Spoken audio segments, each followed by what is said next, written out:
Welcome to my channel education with Gaurav. मेरे इस channel पर एक बार फिर से आप सभी का स्वागत है। दोस्तों, मैं आपके बीच में एक नया टॉपिक लेके आया हूं जो कि होगा कंप्यूटर एजुकेशन से रिलेटेड। ठीक है, तो काफ़ी इंपॉर्टेंट टॉपिक होने वाला है आज का। और जैसा कि आप सब जानते हैं कि हम इस चैनल पर जो है उत्तराखंड लेक्चरर के लिए टीचिंग एप्टीट्यूड की जो है तैयारी कर रहे हैं। ठीक है, तो आप लोग जो भी नए आए हैं चैनल पर वो चैनल को सब्सक्राइब कर दें और बेल आइकन को प्रेस कर दें, तो ताकि आने वाली सभी वीडियो का नोटिफिकेशन आप तक पहुंच जाए। ठीक है दोस्तों, तो चलिए अब बिना किसी देरी के आज का जो सेशन है वो शुरू करते हैं। तो चलिए शुरू करते हैं। कंप्यूटर शिक्षा, कंप्यूटर एजुकेशन। तो दोस्तों, कंप्यूटर जो एजुकेशन ये आपके सिलेबस के अंदर एक इम्पॉर्टेंट टॉपिक है, तो इसलिए कंप्यूटर के बारे में आपको बेसिक जानकारी आपको पता होनी चाहिए। ठीक है, तो सबसे पहले हम बात करते हैं कि कंप्यूटर क्या है। आधुनिक युग जो है वो कंप्यूटर का युग है, ये आप सब जानते हैं। इसका जो उपयोग है वो अधिक व्यापक आज के समय में हो चुका है, और कंप्यूटर के उपयोग ने मानव जीवन को अधिक जो है वो तीव्र और शुद्ध बना दिया है। ठीक है ना, तो ये चीज़ आपको पता है। हम परिभाषा की बात करें, डेफिनेशन की, तो कंप्यूटर एक ऐसी विद्युत शक्ति है जो प्रदत्तों एवं सूचनाओं का भंडारण करती है। प्रदत्तों यानी कि इनपुट्स, और सूचनाएं यानी इन्फॉर्मेशंस का भंडारण यानी स्टोरेज करती है, तथा विश्लेषण करके या एनालिसिस करके सबसे शुद्ध जो है परिणाम, जो रिजल्ट्स हैं, वो अल्प समय में हमारे समक्ष प्रस्तुत करती है। ठीक है ना, तो ये कंप्यूटर एक इलेक्ट्रॉनिक्स डिवाइस है। ठीक है, जो हमारे सामने एक ऐसा परिणाम रखती है जो कि बहुत कम समय में हो और शुद्ध हो, और उस एनालिसिस करके उसको रखती है, जो भी इंस्ट्रक्शन हम उसको प्रोवाइड करते हैं। तो ये इसकी डेफिनेशन होगी। ठीक है, आगे चलते हैं। आगे है डेवलपमेंट ऑफ कंप्यूटर, यानी कंप्यूटर का विकास किस प्रकार से हुआ, तो हम ये देख लेते हैं। ठीक है, सॉरी दोस्तों, आज थोड़ा तबीयत खराब है। चलिए आगे चलते हैं। 1946 के बाद से आज तक कंप्यूटर के विकास की प्रक्रिया जो है वो निरंतर चल रही है। ठीक है, यानी कि लगातार जो है वो कंप्यूटर का डेवलपमेंट हो रहा है, और जो इलेक्ट्रॉनिक जो पुर्जे हैं उसके विकास में कंप्यूटर के विकास ने महत्वपूर्ण योगदान दिया है। यानी कि जो इलेक्ट्रॉनिक जो पुर्जे हैं, इलेक्ट्रॉनिक्स जो पार्ट्स हैं, वो धीरे धीरे जैसे विकसित होते गए वैसे वैसे कंप्यूटर भी विकसित होता गया। ठीक है ना, जो कंप्यूटर है उसके मुख्य इलेक्ट्रॉनिक पुर्जे जो हैं उनके आधार पर जो है कंप्यूटर के विकास को कितने 5 पीढ़ियों में बांटा गया है, यानी 5 जनरेशन।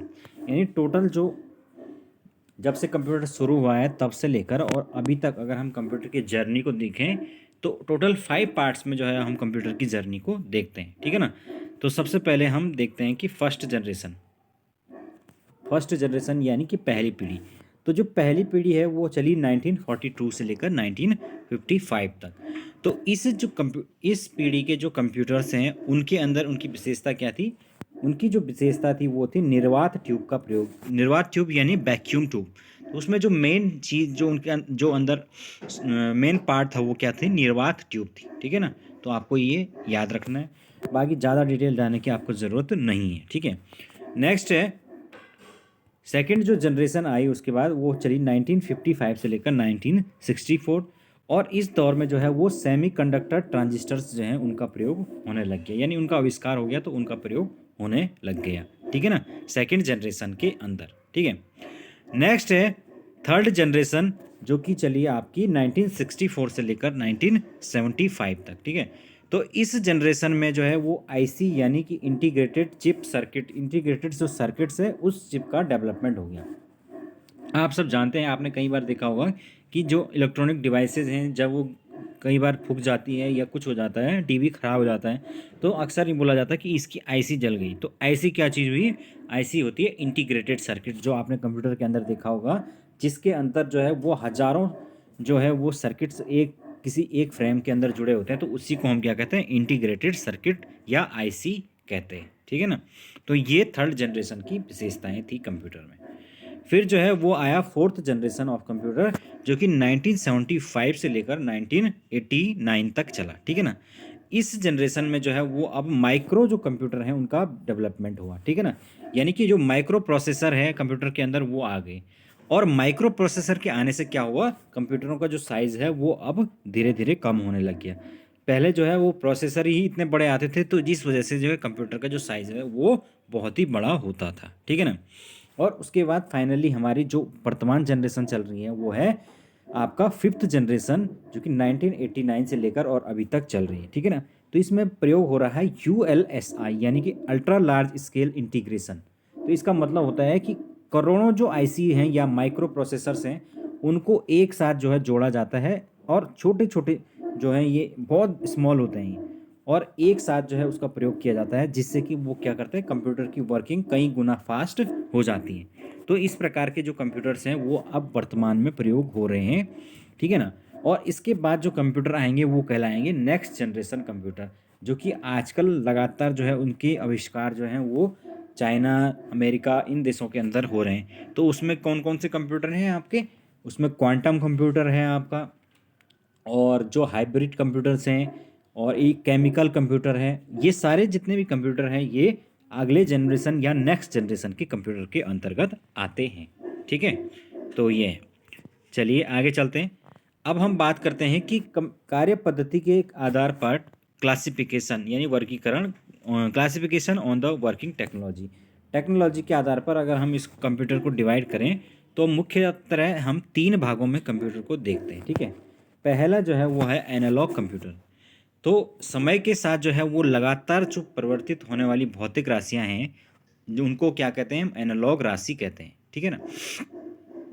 ऐसी भौतिक राशियां या फिजिकल क्वांटिटीज जो टाइम के साथ चेंज होती है, जिसके अंतर्गत जैसे कि हम बात करें टेम्परेचर हो गया, प्रेशर हो गया, वोल्टेज हो गया, तो ये जो है वो चेंज होती रहती हैं, कभी कम तो कभी ज़्यादा। तो इस प्रकार के जो क्वांटिटीज होती हैं उनको हम क्या कहते हैं, एनालॉग क्वांटिटीज कहते हैं। और एनालॉग जो कंप्यूटर होते हैं उसमें भी जो डेटा होता है उसका निरूपण लगातार क्या होता है, परिवर्तित होने वाली राशि के रूप में होता है, यानी कि फ्लैक्चुएटी आती है, कभी कम तो कभी ज़्यादा। तो इस प्रकार के जो सिग्नल्स होते हैं या कंप्यूटर होते हैं उसका प्रयोग जो है वो पहले बृहत स्तर पर होता था। अगर हम फॉर एग्जांपल के देखें तो जो हमारी साधारण घड़ियां होती हैं पुरानी टाइप ज़माने की, उसमें इस प्रकार का जो है कंप्यूटर यूज़ होता है। जो वाहन का पुराना वाला स्पीडोमीटर जो पहले के वाहनों में आता था, अभी भी कुछ गाड़ियों में है, तो वो वाला, या वोल्ट मीटर, ये सब क्या है, एनालॉग कंप्यूटर के उदाहरण, ठीक है ना। क्योंकि यहाँ पर जो है वो सिग्नल जो है वो फ्लक्चुएट होता है और राशियाँ जो हैं वो कम ज़्यादा होती हैं, ठीक है ना। तो ये है हमारा एनालॉग कंप्यूटर। नेक्स्ट है हमारे पास डिजिटल कंप्यूटर। तो जो डिजिटल कंप्यूटर हैं वो इलेक्ट्रॉनिक संकेतों पर चलते हैं, ठीक है ना। यानी कि इलेक्ट्रॉनिक्स जो सिग्नल्स हैं उस पर काम करते हैं, और उसके लिए क्या करते हैं, ये आपका द्विधारी अंक पद्धति यानी कि बाइनरी सिस्टम, जिसको हम कहते हैं 0 और 1 का प्रयोग करते हैं, और इस कारण से इनकी गति क्या होती है, तीव्र होती है। तो आपको पता है कि जो मॉडर्न जो डिजिटल कंप्यूटर होता है वो इलेक्ट्रॉनिक सिग्नल को प्रयोग करता है, और साथ के साथ वो क्या समझता है, केवल बाइनरी सिस्टम को समझता है। बाइनरी सिस्टम यानी कि 0 और 1। जब हम कंप्यूटर के अंदर वर्तमान में कोई भी इनपुट प्रोवाइड डालते हैं तो कंप्यूटर उसको या तो 0 पढ़ता है या 1 पढ़ता है, ठीक है ना। यानी कि 0 और 1 के कॉम्बिनेशन के रूप में ही पढ़ता है। प्रत्येक जो बिट होता है उसके अंदर डेटा जो है वो 0 और 1 के कॉम्बिनेशन में होता है। तो इस प्रकार के जो सिस्टम को क्या कहते हैं, हम बाइनरी सिस्टम कहते हैं, ठीक है ना। जैसे कि अगर मैं कंप्यूटर में ए लिखता हूँ तो ए भी क्या होगा, कंप्यूटर उसको या तो 0 पढ़ेगा या 1 पढ़ेगा, या 0 1 1 0 0 1 इस तरीके से कुछ कॉम्बिनेशन में पढ़ेगा। यानी कंप्यूटर इस सिस्टम को ही समझता है। तो इस सिस्टम को समझने वाले जो भी कंप्यूटर हैं वो क्या कहलाते हैं, डिजिटल सिस्टम कहलाते हैं। और इसके ऊपर जो काम, इसमें जो इसकी विशेषता क्या है डिजिटल कंप्यूटर की, कि ये जो इसमें 0 1 है इसको हम क्या कहते हैं, पल्स कहते हैं, ठीक है ना। तो ये है आपका डिजिटल कंप्यूटर। वर्तमान में इस प्रकार के कंप्यूटर जो है वो लगभग यूज हो रहे हैं, ठीक है ना। उसके अलावा जो है तीसरे प्रकार का जो कंप्यूटर होता है हमारा हाइब्रिड कंप्यूटर। तो हाइब्रिड जो कंप्यूटर होता है वो डिजिटल तथा एनालॉग दोनों का ही मिश्रित रूप होता है। यानी कि इसमें क्या होता है, कुछ चीज़ें वो डिजिटली होती हैं और इंस्ट्रक्शन जो प्रोवाइड किए जाते हैं वो मैनुअली या उनको एनालॉग सिग्नल के रूप में प्रोवाइड किया जाता है, ठीक है ना। इस प्रकार के जो कंप्यूटर हैं उनका प्रयोग रक्षा यानी डिफेंस क्षेत्र में, आपका अनुसंधान विज्ञान व अनुसंधान के क्षेत्र में या रिसर्च के क्षेत्र में किया जाता है, ठीक है। तो ये है हमारा वर्किंग के आधार पर हमने देखा। अब हम एक और आधार पर जो है वो कंप्यूटर को वर्गीकृत करते हैं, वो है कार्य पद्धति और आकार के आधार पर। अगर हम साइज के आधार पर देखें तो किस प्रकार से हम कंप्यूटर को डिवाइड कर सकते हैं। तो उस आधार पर जो हम कंप्यूटर को 4 भागों में विभाजित करते हैं। ठीक है दोस्तों। अब देखते हैं 4 भाग कौन से। तो जो 4 भाग हैं उसमें सबसे पहला है आपका मेन फ्रेम कंप्यूटर। ठीक है। तो मेन फ्रेम कंप्यूटर क्या होता है, इसमें मुख्य जो कंप्यूटर एक केंद्रीय स्थान पर रखा जाता है, यानी कि एक सेंट्रल इसका जो डेटाबेस होता है और वहाँ पर डेटा और इंस्ट्रक्शन को स्टोर करता है या निर्देशन को स्टोर करता है। और जो उपयोगकर्ता होते हैं यानी यूजर्स होते हैं वो डंप टर्मिनल के माध्यम से मेन फ्रेम कंप्यूटर से जुड़ता है तथा जो केंद्रीय डेटाबेस है और प्रोसेसिंग क्षमता का उपयोग करता है। यानी कि एक सेंट्रल डेटाबेस होता है और उस डेटाबेस से जो है बाकी जितने भी यूजर्स हैं वो टर्मिनल के माध्यम से जुड़े होते हैं और जितना भी डेटा या प्रोसेसिंग होती है वो वहीं से सेंट्रल डेटाबेस से होती है और मेन जो डेटा है वो सेंट्रल डेटाबेस में जाता है। ठीक है ना। तो जो बड़ी हमारी कंपनियां होती हैं और जो हमारे बैंक के सिस्टम्स हैं, रेलवे सिस्टम हो गया, जो डिफेंस हो गया, रिसर्च हो गया, अंतरिक्ष विज्ञान, इन सभी क्षेत्रों में इस प्रकार के कंप्यूटर का यूज़ किया जाता है। ठीक है ना। इन प्रकार के कंप्यूटर का बृहत स्तर पर इस्तेमाल इसलिए होता है क्योंकि जो एक सेंट्रल डेटाबेस है वो बनाने से क्या होता है कि जो अगर डेटा अगर मेन जो यूजर्स के कंप्यूटर हैं उनके अगर डेटा नष्ट भी हो जाता है तो जो आपका जो हब होता है वहाँ पर डेटा सुरक्षित रहता है। ठीक है ना। तो ये है। नेक्स्ट है हमारे पास मिनी कंप्यूटर। ठीक है ना। तो जो मिनी कंप्यूटर होते हैं वो आकार में माइक्रो जो मेन फ्रेम कंप्यूटर होते हैं उनसे छोटे होते हैं। इनका जो आविष्कार है 1965 में डीईसी नामक कंपनी ने किया था। ठीक है। तो डीईसी यानी कि डिजिटल इक्विपमेंट कॉरपोरेशन नाम की कंपनी अमेरिकी कंपनी थी। इन्होंने सबसे पहले इस प्रकार के मिनी कंप्यूटरों का यूज़ किया था। तो इसमें क्या होता है, माइक्रो प्रोसेसर का यूज़ होता है, एक से ज़्यादा जो है माइक्रो प्रोसेसर यूज़ होते हैं। तो इस प्रकार इन माइक्रो प्रोसेसर के यूज़ से जो है इसका आकार थोड़ा छोटा हो जाता है। ठीक है। तो अगर हम उपयोग की बात करें तो इसमें आपके कंपनियों में इसका यूज़ होता है और यात्री जो टिकट बुकिंग वगैरह और रिसर्च हो गया इन सभी क्षेत्रों में जो है इसका यूज़ होता है। ठीक है ना। फिर नेक्स्ट है हमारे पास माइक्रो कंप्यूटर। तो इसका विकास जो है वो 1970 से शुरू हुआ और सर्वप्रथम जो है आईबीएम नामक कंपनी ने इसे बनाया। आईबीएम यानी कि इंटरनेशनल बिजनेस मशीन। ठीक है ना। तो ये जो कंपनी अमेरिकी कंपनी थी इन्होंने सबसे पहले इस मिनी माइक्रो कंप्यूटर का विकास किया था। इसमें 8, 16, 32 और 64 बिट के माइक्रो प्रोसेसर का यूज़ किया जाता है। तो इसमें बहुत सारे माइक्रो प्रोसेसर यूज़ होते हैं। आप और जो वर्तमान के अंदर जितने भी हमारे पास जो कंप्यूटर हैं जिसके अंदर डेस्कटॉप हो गया, पीसी हो गया, लैपटॉप, नोटबुक हो गया, नेटबुक, टैबलेट हो गया, आपका स्मार्टफोन जो हमारे पास यूज़ हो रहे हैं, ये सारे के सारे क्या हैं, माइक्रो कंप्यूटर का ही एक अलग अलग प्रकार है। और ये आपने देखा होगा जो आपका लैपटॉप होता है तो वो जनरली क्या होगा, या तो 32 बिट का होगा या 64 बिट का होगा। तो ये 32 या 64 बिट क्या होता है, ये कैरेक्टर रीडिंग होती है कि कितने कैरेक्टर को एक साथ प्रोसेस वो कर सकते हैं। 32 बिट अगर होगा तो वो 32 बिट प्रोसेस एक साथ करेगा, 64 बिट होगा तो 64 बिट को एक साथ क्या करेगा, प्रोसेस करेगा। तो उसके आधार पर वो अलग अलग डिवाइडेशन होता है। तो इतना डीप में खैर आपको जानने की ज़रूरत नहीं है। ठीक है। तीसरा है हमारे पास सुपर कंप्यूटर। ठीक है। तो सुपर कंप्यूटर क्या होते हैं, अत्यधिक तीव्र प्रोसेसिंग शक्ति और विशाल भंडारण क्षमता के इनके अंदर होती है। जो सुपर कंप्यूटर होते हैं इनको हम क्या कहते हैं, नेक्स्ट जनरेशन कंप्यूटर भी कहते हैं। विश्व के जो प्रथम सुपर कंप्यूटर है उसका जो निर्माण है वो अमेरिका के क्राई रिसर्च की जो कंपनी है उसने बनाया था इसको। और जो सेमोर क्रे हैं उनको सुपर कंप्यूटर का जन्मदाता भी कहा जाता है। ठीक है ना। तो ये फैक्ट आपको याद रखना है। ठीक है। कुछ और फैक्ट्स की बात करूँ मैं, कुछ अन्य तथ्य, तो इसमें जो है वो हम बात करेंगे कि कंप्यूटर के पिता में यानी कि फादर ऑफ कंप्यूटर, तो वो सब जानते हैं कि आप कौन थे, चार्ल्स बेबेज थे। फिर आधुनिक जो हमारा कंप्यूटर है उसके पिता माना जाता है एलन ट्यूरिंग को। ठीक है ना, एलन ट्यूरिंग।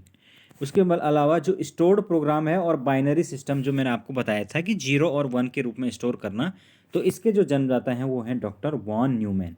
इन्होंने ही सबसे पहले स्टोर्ड प्रोग्राम की अवधारणा दी थी, क्योंकि इस शुरुआत में क्या होता था कि कंप्यूटर के अंदर जो है स्टोरेज की फैसिलिटी नहीं होती थी, केवल जो है वो काम होता था, कैलकुलेट होता था और उस टाइम पर ही उसको वो डेटा अगर हम उसको बंद कर दे तो वो ख़त्म हो जाता था। तो इन्होंने ही जो है कॉन्सेप्ट दिया कि चीज़ों को जो है वो स्टोर भी किया जाए। तो स्टोर प्रोग्राम का जो है कॉन्सेप्ट जो है वो डॉक्टर वॉन न्यूमैन ने ही दिया था। ठीक है ना। उसके अलावा जो है भारत के अंदर जो है निर्मित जो प्रथम कंप्यूटर है वो है सिद्धार्थ, ठीक है ना, जिसका निर्माण 1956 में ECI यानी electronic communication of India corporation of India जो थे उसने किया था, ठीक है ना, इलेक्ट्रॉनिक्स कॉरपोरेशन ऑफ इंडिया, इसने इसका निर्माण किया था 1956 में, ठीक है ना। तो ये हमारे भारत में निर्मित प्रथम कंप्यूटर था। और भारत में निर्मित जो प्रथम सुपर कंप्यूटर है वो है परम, ठीक है ना। तो परम का विकास किसने किया है? सीडैक, सीडैक बेंगलोर पुणे में इसका ऑफिस है। तो जो सीडैक है वो क्या है? Centre for development of advance computing. तो ये एक बहुत बड़ी हमारे देश के अंदर कंपनी है जो जो है एडवांस कंप्यूटिंग पे काम करती है, ठीक है ना। उसके अलावा जो कंप्यूटर साक्षरता दिवस है वो मनाया जाता है 2 दिसंबर, ठीक है। तो ये हमारे कंप्यूटर की कुछ बातें होगी। इसके अलावा जो है कुछ चीज़ें मैं आपको वैसे ही बता देता हूँ। जो कंप्यूटर होता है उसके बेसिकली जो है वो 3 घटक होते हैं, ठीक है ना। तो ये चीज़ें क्योंकि आप लोगों को ऑलरेडी पता है इसलिए मैंने इसको लिखा नहीं है।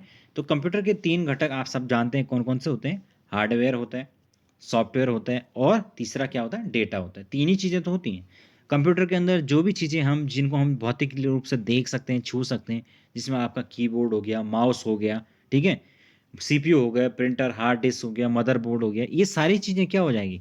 हार्डवेयर के अंदर आएगी। दूसरा क्या हो जाएगा? सॉफ्टवेयर। सॉफ्टवेयर फाइनली वो होगा कि ऐसे इंस्ट्रक्शन होंगे जो कि कंप्यूटर को बताएंगे हार्डवेयर को कि भाई उसे क्या करना है, जो उसके अंदर स्टोर किए जाएंगे। तो जितने भी हमारे सॉफ्टवेयर हैं वो क्या होंगे? जो उसके हार्डवेयर के ऊपर इंस्ट्रक्शन दिए जाते हैं और जो प्रोग्रामिंग उसके अंदर की जाती है, तो वो सॉफ्टवेयर का कहलाएगी, ठीक है ना। और तीसरी चीज़ होती है डेटा। डेटा क्या होती है? जो डेटा होती है वो कच्चे तथ्य और सूचनाओं की एक अव्यवस्थित संकलन होता है। यानी कि जितने भी रॉ फैक्ट्स हैं, जिसमें आपका आपका संख्यात्मक डेटा होता है, कुछ चिन्हात्मक डेटा हो सकता है, कुछ भी प्रकार की जो है वो कर्मचारियों का पता, वेतन, उनके प्राप्तांक, बच्चों के सारी की सारी जो चीज़ें हैं वो क्या कहलाएंगी? वो डेटा कहलाएंगी। लेकिन ये अभी कच्चे फॉर्म में है, यानी कि ये रॉ है। और जब हम इनको क्या कर देते हैं? व्यवस्थित कर देते हैं, एक सीरीज वाइज कर देते हैं, तो उसके बाद जो है ये एक किस में बदल जाती है? सूचना या इंफॉर्मेशन में बदल जाती है ना। जब हम किसी बच्चों के अलग-अलग बच्चों के जो रिजल्ट्स हैं उनको एक साथ व्यवस्थित कर देते हैं, तो उसके बाद हम उसको क्या कर बोल सकते हैं कि ये एक इंफॉर्मेशन, एक सूचना है।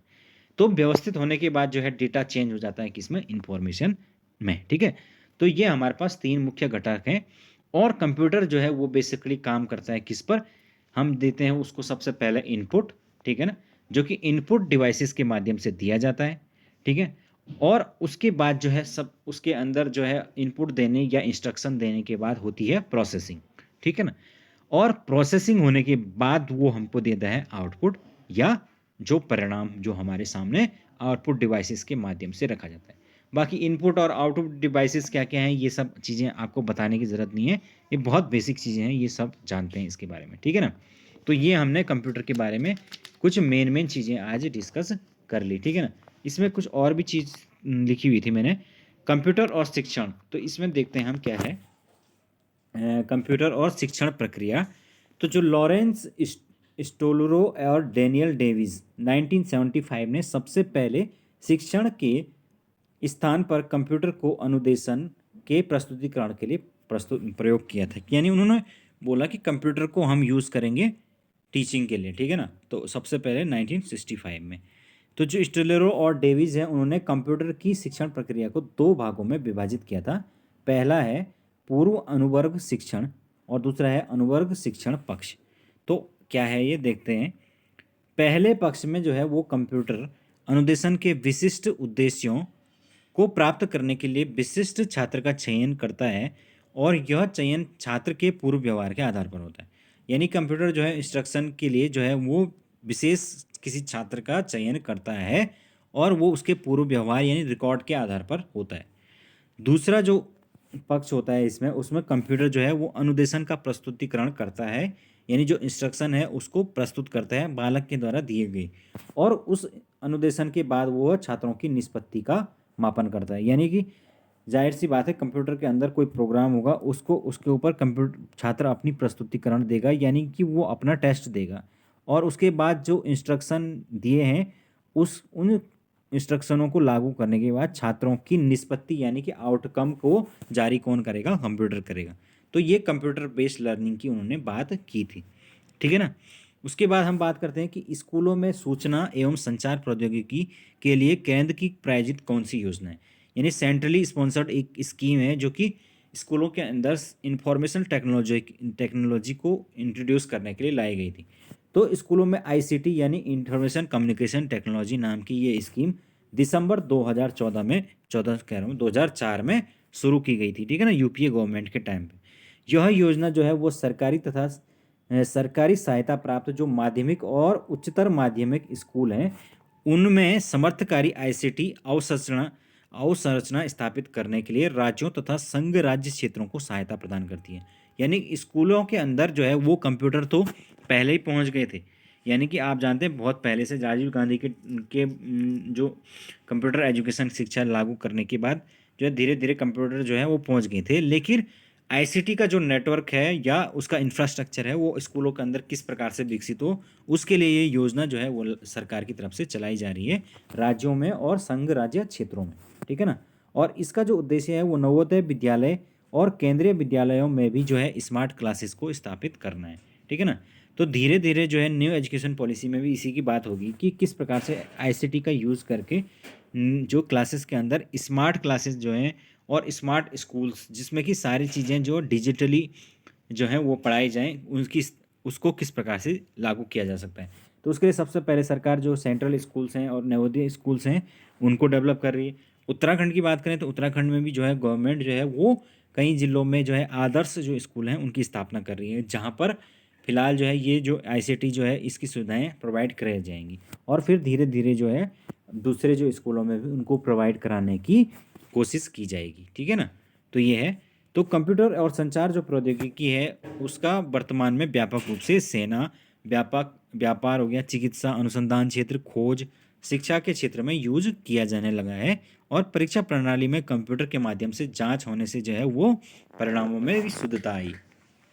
तो आप देखते हैं कि किस प्रकार से कंप्यूटर बेस्ड टेस्ट होने से जो रिजल्ट्स हैं वो अब जल्दी आते हैं, रिजल्ट्स जो है एक्यूरेट आते हैं। स्कूलों के अंदर जो है चाहे वो रिजल्ट बनाना हो, उसको प्रिंट करना हो, उसको कैलकुलेट करना हो, इन सभी कामों के लिए जो है वो कंप्यूटर की मदद ली जाती है। तो इस प्रकार से जो है कंप्यूटर का एजुकेशन में न केवल पढ़ने के लिए बल्कि एडमिनिस्ट्रेशन के स्तर पर भी जो है वो बहुत बड़ा एक रोल है, ठीक है ना। तो अभी के लिए इतना काफ़ी है, बाकी और चीज़ें इसमें अगर कुछ होगी तो वो मैं बताऊंगा, ठीक है दोस्तों। तो आई होप आप लोगों को जो भी चीज़ें मैंने बताई वो समझ में आई होगी। तो अभी के लिए इतना काफ़ी है। Thank you class, thank you so much, good night.